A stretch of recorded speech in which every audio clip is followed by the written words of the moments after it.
मतलब एक मनुष्य को हर पल अपनी आत्मा की अंदर की जो पावर है उसको जागृत करने की कोशिश करनी चाहिए। जीवन में कोई भी दुख हो, जीवन में कितनी भी अशांति हो, जीवन में कोई भी कर्म आपके सामने आ जाए, जीवन में कितनी भी तकलीफें पड़े, लेकिन हर पल ये याद रखो कि आत्मा में अद्भुत शक्तियां हैं, अद्भुत पावर है।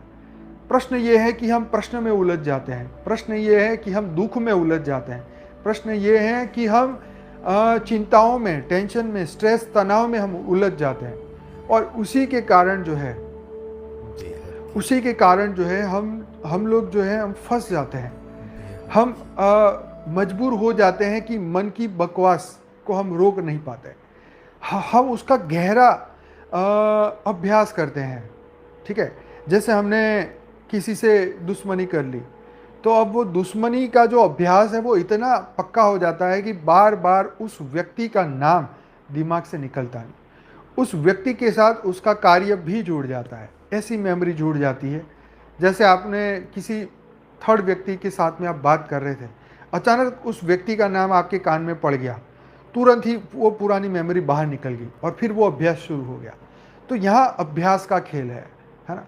यहाँ पे जब मनुष्य सुसाइड करने जाता है, चाहे स्त्री हो, पुरुष हो, लड़का हो, लड़की हो, जो बच्चे हैं जो परीक्षाओं में फेल हो जाते हैं, अपने आप से बात करते रहते हैं, अपने आप को कि नहीं अब जीवन जीने लायक नहीं है, अब जी के क्या फ़ायदा, मेरे बारे में ये क्या सोचेंगे, वो क्या सोचेंगे, माँ बाप क्या सोचेंगे, जीवन तो दुख से भरा हुआ है, मेरे से मेहनत नहीं होती, मेरे से ये नहीं होता।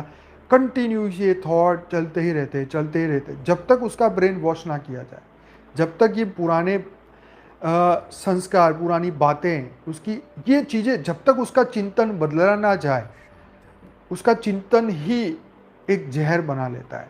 एक उसकी बार बार वही रिपीटेशन, ये अभ्यास, चिंतन का अभ्यास एक बुराई की ओर ले जाता है और वही चिंतन का अभ्यास परमात्मा की ओर लेके जाता है।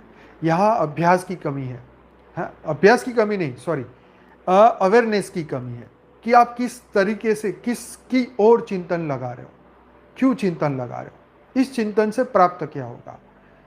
तो यही चिंतन से जीव शिव बन सकता है और यही चिंतन से आत्मघाती बन सकता है। जितने भी सुसाइड बॉम्बर वाले लोग हैं, अपने अपने अंदर शरीर में बॉम्ब चिपका के जाते हैं और एक बिलीफ के साथ कि हम मरेंगे, मारेंगे तो हमें जन्नत मिलेगा, नूर मिलेगी, हैं 70 अप्सराएं मिल जाएगी, राम जाने क्या मिलेगा।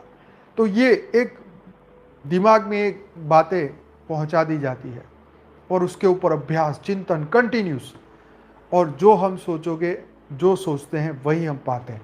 ये एक सिंपल सा कर्म का नियम है, ये ज्ञान का नियम है, गीता में बताया गया है।